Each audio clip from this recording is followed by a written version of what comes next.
Christina, and this month we're going to be talking about stress and the impacts it has on you as an individual, your marriage, and maybe your family unit. Yeah, so we have been noticing, or I've been noticing, that work stress, it can really infiltrate marriage a lot. And this is not news to Mike, but Mike has a stressful job, and maybe some of you guys know that too, that you have a significant other that has a stressful job. And one of the things that I had to tell Mike one day is I'm like, I don't think you notice how the stress is impacting you or me or even our kids.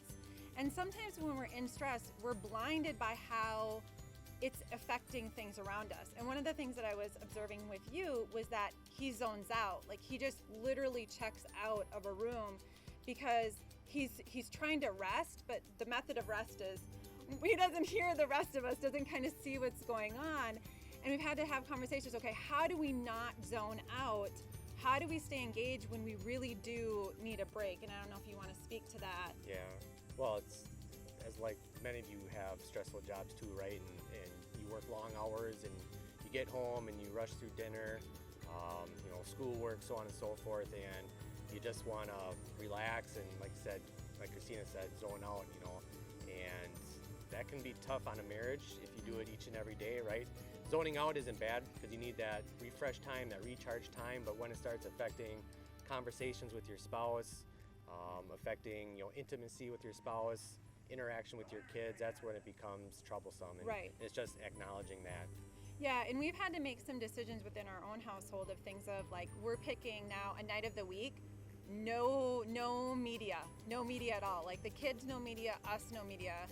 We've also talked about how phones can come into our bedrooms and we're on our phones right before we go to bed, and we've been talking about, okay, we got to also have a few nights a week that is not part of it, because what they'll do is they take away from connecting. So instead of us having conversations, we're again on our own device, not connecting with each other, not connecting with our kids. Like we'll be so tired and exhausted, we'll be like, all right, you guys go to bed, and we don't even talk to them.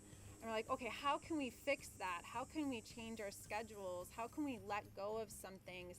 And this has been something that I've said to other people is the pandemic has taken a lot of things off our schedule. What's going to happen now when all those things come back in? What's going to happen with our stress? And are we going to go back into just the rat race? The rat race, yeah, of just constantly being filled.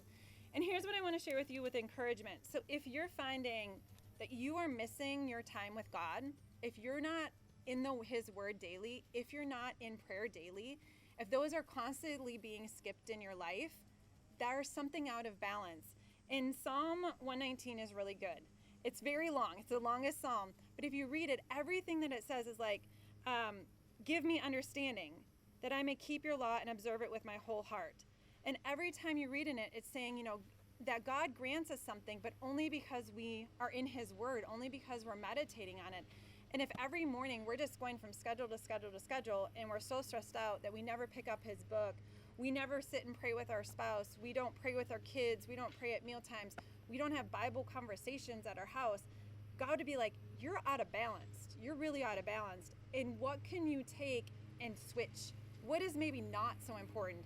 And we have both admitted, the stuff we see on our phones, not super important. Watching the latest movies, not really that important. And so figuring out what is it that you can take out to put something new in it. Right. And we just encourage you to, like Christina said, be open with one another and invest that time in each other, whether it's devotionals, reading the Bible, instead of zoning out, right? And that's your charge this month. Be conscious of that decision and make time in your schedule to do that. Yeah.